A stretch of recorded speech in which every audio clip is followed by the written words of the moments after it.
Nous revoilà dans la dernière partie de cette démonstration de Camunda Platform. Nous allons parler désormais de la partie Optimize, donc l'optimisation de vos processus et la construction d'indicateurs de KPI qui vont vous permettre de pouvoir identifier euh, des dysfonctionnements dans vos processus, des pistes d'amélioration, mais aussi surveiller et monitorer l'exécution de ces processus, cette fois-ci à destination du business.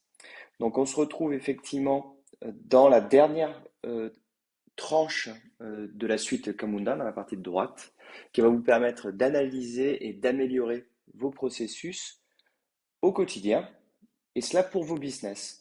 Donc les principales thématiques de Optimize, c'est l'amélioration en continu grâce au cycle de vie de vos processus, une transparence totale sur vos processus de bout en bout, découvrir, on le verra grâce à l'utilisation des heatmaps, les goulots d'étranglement, les bottlenecks. Et enfin, une façon simple, on verra comment on peut créer très facilement ces indicateurs et ces dashboards par l'utilisation d'Optimize. Donc Optimize, on est parti, c'est une application web. De la même façon comme on l'a vu tout à l'heure, c'est une application qui peut être connectée à votre LDAP et à votre SSO. Ça se déploie chez vous. Vous pouvez vous connecter tout simplement avec un username password. Là, j'utilise mon login générique de démo. Je rentre à l'intérieur de mon application. Alors, j'ai juste besoin de me connecter sur le proxy d'entreprise. Hop, voilà. Donc par défaut, j'arrive sur cette interface qui me permet de pouvoir avoir la liste des différents projets, dossiers ou collections dans le jargon de Camunda, qui sont des dossiers dans lesquels vous allez pouvoir ranger les différents dashboards et les différents reports que vous pouvez créer dans Camunda. Donc là, on est en train de travailler autour du cas d'usage de Camundenzia. Donc je vais rentrer à l'intérieur. Donc je suis dans un projet. De la même façon, je peux donner des droits et permissions sur ce projet et je peux créer ici soit des nouveaux dashboards, donc ce sont des tableaux de bord qui contiennent plusieurs reports, plusieurs rapports, ce sont des indicateurs les rapports. Donc par exemple, on peut avoir le nombre d'applications arrivant. Donc ça c'est un KPI que vous pouvez créer très facilement. Et dans notre cas d'usage, on va parler plutôt des dashboards à destination des business, donc qui est la construction d'un panel, une agrégation de différents reports qui se matérialise sous la forme d'une grille que vous pouvez, sans code, éditer en cliquant sur ce bouton édition. Vous pouvez tout simplement drag and drop les différents composants de ce rapport. Vous pouvez en ajouter des nouveaux. Hop. Et tout simplement euh, modifier l'apparence de votre dashboard uniquement par drag and drop. Donc je vais ne pas sauvegarder euh, cette modification.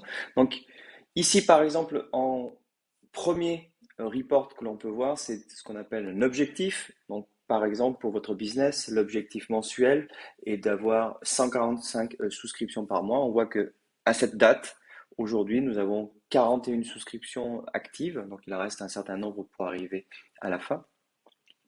Juste en dessous, ce sont les outils de visualisation pour vous permettre d'analyser et d'améliorer vos processus et notamment l'identification des bottlenecks.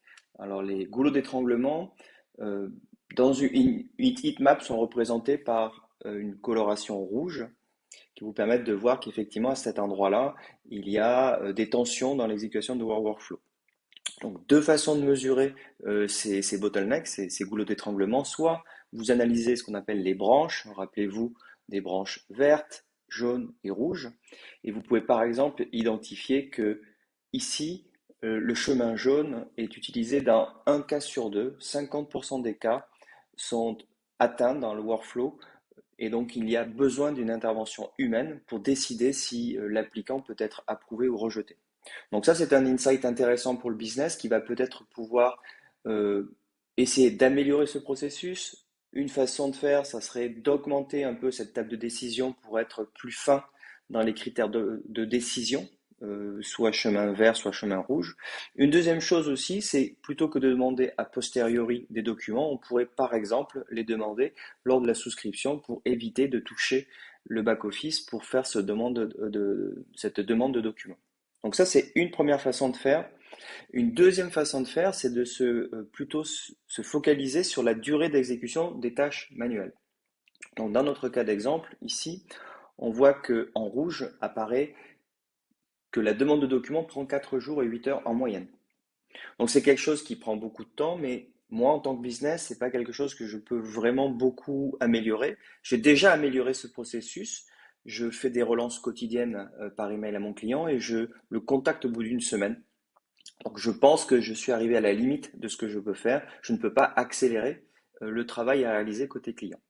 Par contre, moi, ce que je peux faire, c'est que effectivement, quand ces documents ne sont pas demandés, c'est combien de temps je mets pour traiter cette application. Et en moyenne, on voit qu'ici, ça dure un jour et presque 12 heures. Et moi, en tant que business, mon objectif de satisfaction de mes clients, c'est de faire en sorte que cette tâche se passe en moins de un jour.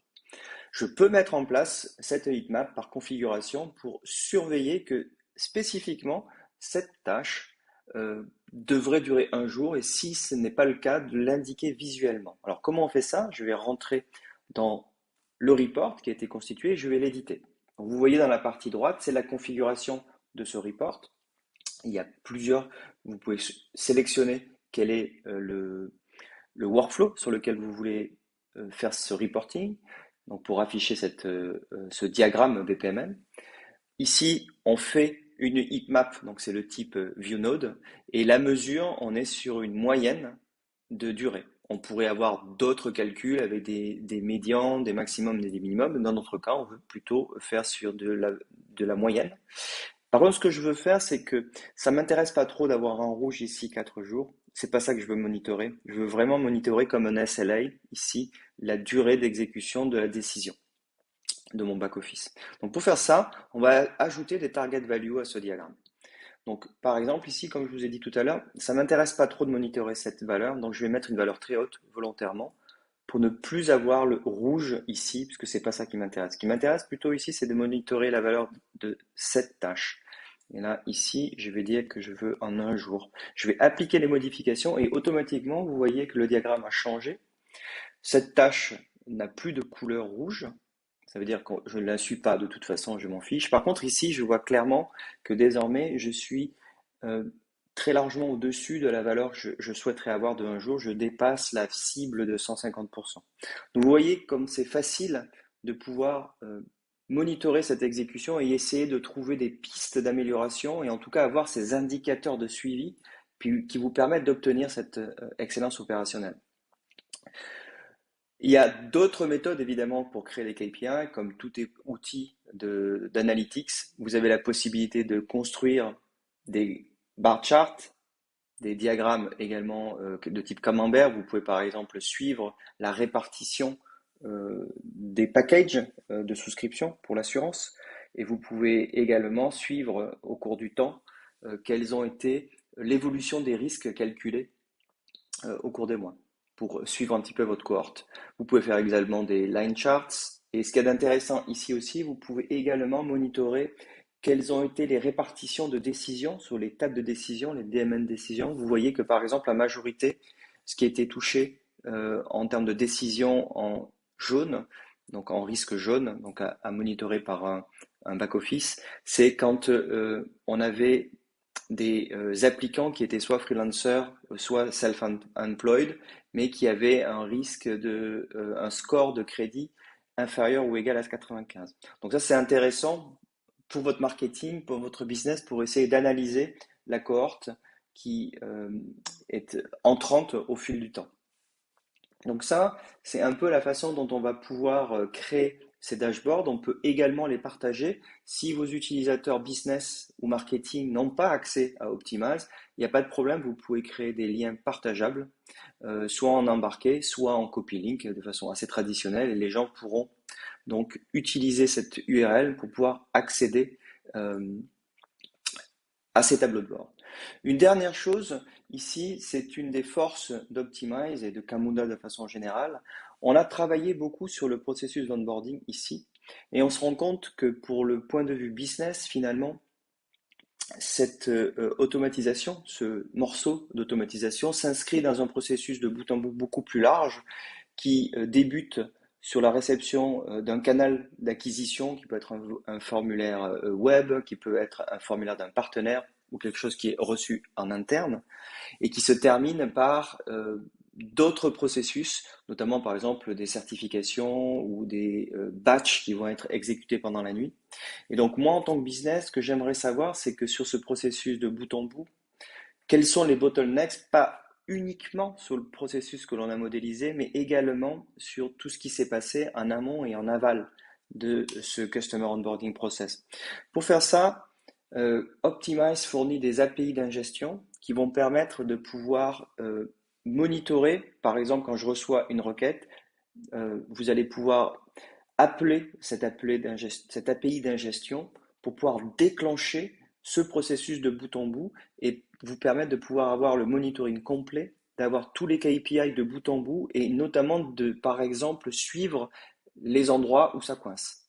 Donc vous voyez, par exemple, il y a quelque chose qui coince au niveau de l'app accepted. Je vais peut-être travailler avec l'IT pour savoir et pour deep dive un petit peu plus précisément qu'est-ce qui se passe.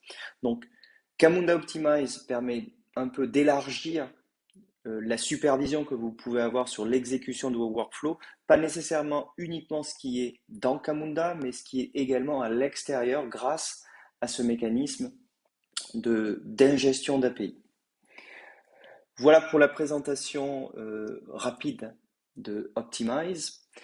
Un dernier point du fonctionnement d'Optimize, ce qui est important de savoir, c'est que Optimize fonctionne à côté de Camunda, cela pour éviter d'avoir une pression sur les performances de l'engine, des moteurs de Camunda. Donc ce qui se passe, c'est que les données qui sont produites par les moteurs de workflow et de décision sont récupérées via les API REST et vont populer ici une base de données Elasticsearch et Optimize ne travaille uniquement que sur cette balise Elasticsearch. Donc quand vous travaillez avec Optimize, vous n'avez pas d'impact sur la performance de votre engine. Donc ça c'est important. Je vous remercie pour cette participation dans cette démo et je vous dis à très vite. Au revoir.